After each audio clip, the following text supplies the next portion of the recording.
les béliers et bienvenue sur votre escale Astro Tarot, guidance de vos énergies pour la lunaison du 14 décembre au 13 janvier 2021. La nouvelle lune en Sagittaire va vous donner des ailes et de l'espoir les béliers, d'autant plus qu'elle est en harmonie à Mars, planète de l'action. Mars, c'est non seulement votre planète maîtresse, mais en plus, elle est dans votre signe et en marche directe, donc avec une envie d'aller de l'avant assez marquée. Mercure, planète de la réflexion et de la communication, est en Sagittaire, ça va booster vos idées et vos envies de projet. Toutefois, le carré à Neptune est à prendre en compte afin de bien garder votre discernement et votre réalisme. Parce qu'avec cette configuration, vous pourriez être tenté de vous emballer alors que les aspects au nœud lunaire que j'explique dans la vidéo générale de la nouvelle lune vous invitent à une réflexion sage et élargie. Et ça, c'est pour vous guider vers un repositionnement de vos projets avec la meilleure façon d'y accéder. Jupiter maîtrise cette lunaison. Jupiter, c'est la planète de l'expansion et il est conjoint à Saturne, planète de la discipline, des lois, des structures. Cette conjonction se trouve dans votre secteur carrière, ce qui symbolise votre destinée au sens large, les réalisations importantes de votre vie, et c'est une conjonction qui se trouve en sextile à Vénus. C'est donc un aspect qui va vous inviter à légaliser une situation ou une position importante, à prendre la responsabilité de ce que vous avez à développer, à officialiser ou à construire. Vénus en Scorpion parle d'investissement, d'attachement, de sujets un peu prenants, passionnels, que ce soit sous la forme de sentiments, de relations ou de questions de partage. Le challenge, c'est le carré de Mars à Pluton, car vous allez avoir envie de foncer et de libérer ce que vous avez sous le capot. Mais cet aspect de tension vous invite à prendre le virage sans forcer ni imposer votre propre loi, sinon ça pourrait être plus difficile à vivre et donc à ressentir. Donc selon la façon dont vous expérimenterez cette énergie, le but est de la maîtriser car elle peut contenir un renouveau libérateur au sujet de ce qui a du pouvoir sur vous, au sens propre ou au sens figuré. L'événement de cette lunaison, c'est le changement de signe de Jupiter et Saturne qui sont déjà ensemble en Capricorne et franchissent la porte du Verseau à 2 jours d'écart, les 17 et 19 décembre. Vénus, elle, entre au même moment en Sagittaire. C'est donc un changement d'énergie important qui propose du renouveau et des nouvelles structures à bâtir, soit en vous encourageant à être plus indépendant, soit en élargissant votre secteur amical et social. L'un n'empêchant pas l'autre, bien sûr. Donc sur la première semaine du cycle et jusqu'au 21, ça commence par une poussée de confiance, une envie d'aller plus loin ou plus officiellement. Ce à quoi vous accordez de la valeur peut vous donner de l'espoir ou une forme de reconnaissance affective, relationnelle ou financière. Ensuite, le 21, le Soleil et Mercure entrent en Capricorne. Donc là, ça devient sérieux. Vous réfléchirez plus posément avec beaucoup de réalisme et de sens pratique. Noël est un peu en demi-teinte. Le trigone de Mercure à Uranus vous permettra de communiquer ou de vous exprimer de façon différente, mais vous ressentirez peut-être davantage de frustration à ne pas pouvoir agir comme vous le souhaitez. La pleine lune du 30 décembre dans l'axe Cancer-Capricorne éclairera les émotions que vous pouvez ressentir au niveau familial ou dans votre vie privée avec un équilibre à trouver avec vos responsabilités extérieures ou professionnelles. Comme cette pleine lune sera en harmonie à Uranus, planète de la liberté, la toute fin d'année vous encouragera à être sagement original et à vous adapter à quelque chose de nouveau tout en préservant votre sécurité intérieure. Ça peut tempérer un peu le carré de Vénus à Neptune qui pourrait vous éblouir momentanément. Par exemple, vous pourriez être tenté d'espérer plus que nécessaire ou d'investir dans quelque chose qui vous enthousiasme sur le moment, mais qui pourrait se révéler décevant au final. En janvier, vous serez très déterminé à changer quelque chose, tout au moins sur la première semaine avec la conjonction Mercure-Pluton. Ça peut renforcer l'autorité, à bien doser évidemment. Vous aurez le vent en poupe avec Vénus qui sera en bon aspect à Mars. Si vous tourniez autour du pot, avec un certain espoir sur la première semaine de janvier, vous entrerez dès le 8 dans une énergie plus posée et surtout plus concrète. En résumé, vous voudrez bien y croire, mais il faudra assurer vos arrières. Mars sera entré en Taureau le 7, prêt à concrétiser, matérialiser, travailler sur quelque chose, mais cette fois en prenant son temps. Et si ce n'est pas vous qui décidez de ralentir, c'est la situation extérieure qui vous y invitera, histoire de vous aider à réfléchir différemment entre le 9 et le 12 janvier. Ouvrir votre état d'esprit à la nouveauté, pas de problème, mais vous brûlez les ailes, non. Donc il y aura des envies d'un côté et les garde-fous de l'autre. C'est une lunaison qui invite à l'heure du bilan, l'heure des choix ou d'un choix en tout cas. Et même si c'est un défi, l'ambiance est au renouveau et à l'apprentissage d'une forme de libération. Voilà pour votre ambiance astro et on passe maintenant à votre tirage pour voir ce que les tarots précisent pour vous. Alors les béliers, voici les cartes qui sont sorties pour vous. Donc vous voyez, je vous parlais à l'instant de bilan et d'heure du choix. On est en plein dedans puisque vous avez les amoureux au milieu de votre tirage. Donc c'est votre énergie centrale sur cette lunaison. Les amoureux parlent de choix à faire, d'une direction à prendre, un choix du cœur. Ce n'est pas forcément sentimental. Ça peut dans certains cas, mais ça parle au sens large de choix à faire entre ce que vous dicte votre tête, symbolisé ici par l'empereur, et ce que vous dictent vos besoins intérieurs, une envie de vous sentir plus libre, plus enthousiaste, symbolisé ici par le page de bâton. Donc, vous entrez dans le tirage avec le 5 de bâton. Donc ça, c'est pas du tout étonnant vu qu'on a un carré Mars-Pluton. Ça aurait quand même été bizarre de ne pas sortir une énergie un petit peu conflictuelle. Donc le 5 de bâton, c'est déstabilisant, c'est motivant en même temps. Faut pas oublier que c'est du feu. Et vous entrez justement avec cette énergie de bataille plutôt intérieure, à mon avis. C'est-à-dire que ça touche un peu votre identité, la façon que vous avez de vous affirmer, d'agir dans le sens de vos projets, de ce qui est important pour vous. Et ça vous travaille parce qu'il y a quelque chose ici qui est devenu trop lourd et vous avez envie de le poser. C'est symbolisé ici par ce 10 de bâton. Et ça, c'est ce qu'on voit de vous. C'est ce qui émerge, on va dire, qui est visible et que vous montrez. Le 10 de bâton, c'est votre énergie, c'est ce Mars en bélier justement, qui vous a peut-être boosté sur les dernières semaines parce qu'il est resté longtemps dans votre signe, mais il ne faut pas oublier qu'il a été longtemps rétrograde.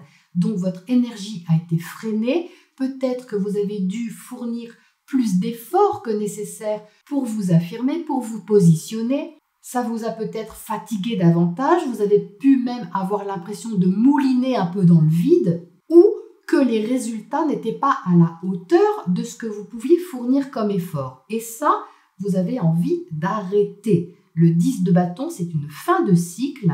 Vous avez vu ce qui ne fonctionnait pas ou était trop lourd pour vous d'une façon ou d'une autre, quel que soit le secteur concerné. Et c'est pour ça qu'ici, vous faites un choix de rediriger vos projets afin qu'ils soient plus nourrissants et plus épanouissants. Alors c'est marrant parce qu'on a toute une couronne ici qui est très sérieuse, qui est besogneuse, et en dessous on a une toute autre énergie. Donc ça montre bien la dualité qui est présente sur cette lunaison ici.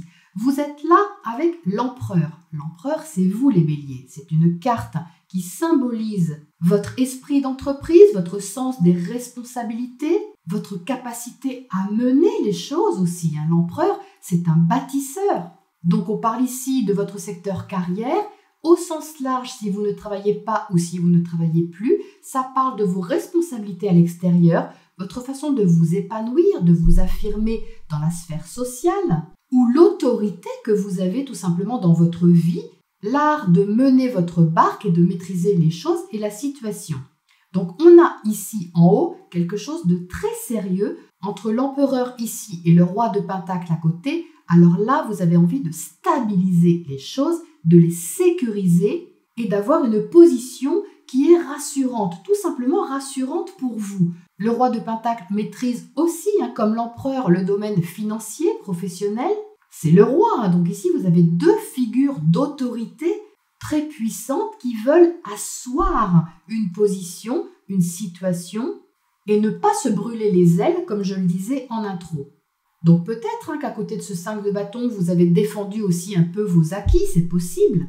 Ou vous vous êtes battu pour quelque chose d'une façon ou d'une autre.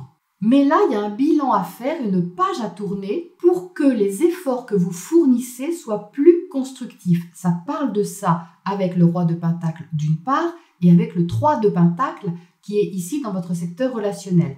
Avec le 3 de Pentacle, vous retroussez vos manches, ça c'est pas un problème, mais vous avez envie que ce soit constructif. Donc, quelle que soit la façon dont vous êtes en relation avec l'autre, que ce soit un partenariat, que ce soit une collaboration, que ce soit une union, même affective ou sentimentale, vous avez envie de faire avancer les choses d'une façon concrète et de ne pas rester dans une façon de faire qui est trop lourde, mais surtout qui est inefficace. Donc, ce que j'entends ici, les béliers, c'est de faire les choses autrement. Donc, ça confirme évidemment ce passage de Saturne et Jupiter en Verseau. Le Verseau, c'est le futur. On était dans le Capricorne qui est, lui, attaché plutôt aux traditions et à l'ancien. Donc, vous voyez qu'ici, même dans l'énergie céleste, on a un basculement de l'ancien vers le nouveau. Donc, pour vous, les béliers, eh bien, vous ouvrez la route. Et ce que vous avez envie d'ouvrir, surtout, c'est cet élan de vie qui est là avec ce page de bâton. L'élan de vie que vous ressentez en vous, cette envie d'aller de l'avant et puis de ressentir quelque chose qui bouge, quelque chose qui booste, qui vous stimule quand même. Parce que l'énergie de terre, c'est très bien, mais vous avez besoin de feu, les béliers. Mais pas du feu qui détruit et qui brûle, du feu qui chauffe, qui vous chauffe le cœur, qui vous motive pour aller vers un idéal ou au moins vers quelque chose qui vous fait plaisir, qui vous épanouit. Et on a ici 2 cartes de coupe.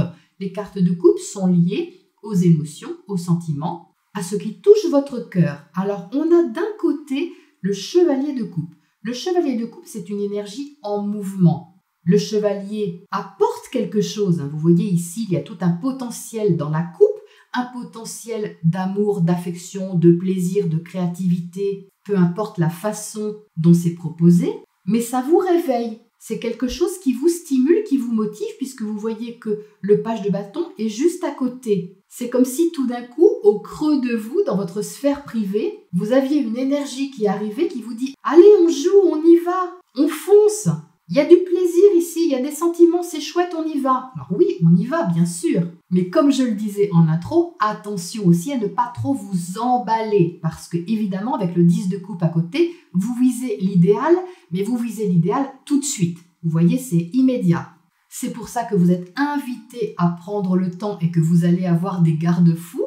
Parce que ça va vous aider à équilibrer ces 2 énergies qui sont là. L'enthousiasme que vous ressentez ici, un réveil émotionnel, un déploiement de votre ressenti, quel qu'il soit, mais pour qu'il ne reste pas à l'état de fantasme ou à l'état de feu de paille, eh bien, vous avez cette énergie ici qui est constructive pour que ça ne reste pas juste dans l'air, mais que ça se pose. Donc ça, c'est évidemment plutôt prometteur et positif pour vous. Mais le choix que vous faites ici, la direction ou la réorientation que vous choisissez, va vous permettre de contacter cet enfant intérieur ici, de répondre un peu à un appel, quelque chose qui vous donne de l'espoir, qui vous donne confiance et qui vous donne envie d'apprendre, d'essayer des choses, parce que vous voyez que c'est un enfant, donc ce n'est pas une énergie qui est finalisée. Vous déposez ici ce tas de bâtons et vous en prenez un autre pour essayer autre chose. Vous voyez, c'est la même famille, sauf que l'énergie, elle est orientée différemment. Elle est motivée par autre chose. Et le basculement, il est là. Il est dans le choix que vous faites. Donc, si c'est une activité, un projet que vous avez, vous pouvez avoir envie aussi de le rendre plus rentable. Avec ce roi de Pentacle et cet empereur ici, c'est tout à fait possible. Peut-être que vous laissez tomber une ancienne façon de faire qui est trop fastidieuse et que vous accueillez ou que vous proposez quelque chose de plus agréable pour vous.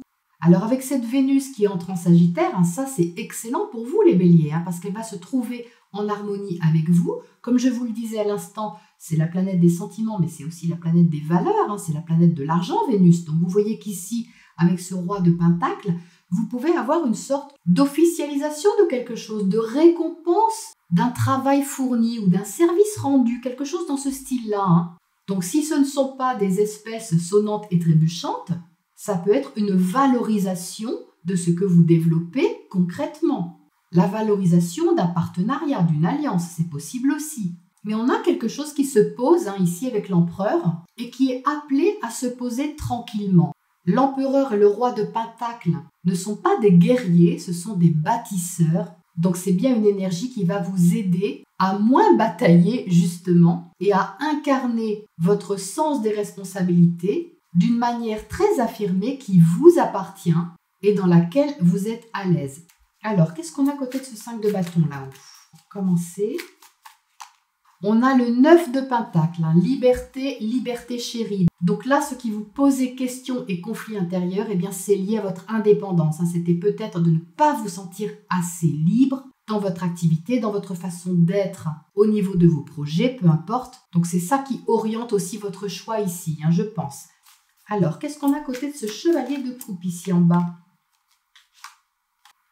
On a le page d'épée. Alors oui, ça me parle communication et réflexion. Vous voyez ici, on a 2 pages, on a 2 énergies qui apprivoisent les choses, qui apprennent. Donc la combinaison des 2 ici vous invite à prendre votre temps pour exprimer des choses, pour élargir aussi votre point de vue, peut-être pour apprendre une nouvelle façon de communiquer, de vous ouvrir à l'autre, de faire connaissance de quelque chose ou de quelqu'un, parce que ce chevalier de coupe, c'est une énergie qui est très charmante et très charmeuse, ce qui n'est pas forcément une mauvaise chose, on est d'accord. Mais vous êtes juste invité à prendre quelques jours pour faire la part des choses et voir de quoi il retourne exactement. Alors, qu'est-ce qu'on a à côté de ce 3 de pentacle ici dans votre secteur relationnel, qui est très constructif?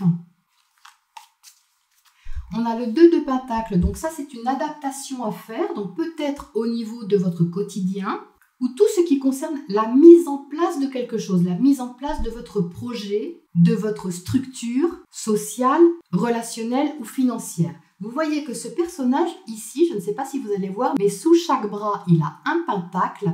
Ici, il a un pentacle avec le symbole de Jupiter et l'autre, il a un pentacle avec le symbole de Saturne. Hasard des hasards, Saturne et Jupiter sont en conjonction. C'est quand même énorme. C'est pour ça que je vous parle de vos projets, de vos envies d'avenir, puisque pour vous, Jupiter et Saturne se trouvent tout d'abord dans votre secteur professionnel, mais basculent rapidement dans le Verseau, c'est-à-dire dans le secteur amical, social, et tout ce qui, symboliquement, vous libère, vous rend plus indépendant. Donc c'est à organiser, vous voyez, c'est à placer parce que peut-être que ça débute, ou la façon que vous avez de faire est nouvelle, d'une certaine façon, et que vous jonglez un petit peu. Mais à mon avis, ça va plutôt bien se passer. Allez, qu'est-ce qu'on a comme oracle conseil pour vous là-dessus, les béliers? On a responsabilité. Oui, ça rejoint bien ces 2 cartes ici. Donc cette carte ici, elle est un peu en résonance, vous voyez, avec la grande prêtresse, la papesse dans le tarot, qui invite justement à prendre votre temps, à étudier les choses concrètement et avec beaucoup de discernement et de sens pratique. Donc c'est une carte qui vous conseille d'assumer la responsabilité de votre choix et de faire confiance aussi à votre intuition surtout, parce qu'à côté du 10 de coupe, c'est une responsabilité qui est inspirée. Donc c'est plutôt bien équilibré, vous voyez, par rapport à ce que vous décidez en vous, qui s'impose à vous d'une façon évidente, et qui va prendre une direction beaucoup plus mature dans votre esprit, beaucoup plus déterminée aussi, parce que tout simplement, vous allez avoir cette énergie pour aller de l'avant. Voilà les béliers pour cette lunaison. Je vous souhaite une belle fin d'année et une belle transition et je vous retrouve bientôt pour la prochaine escale.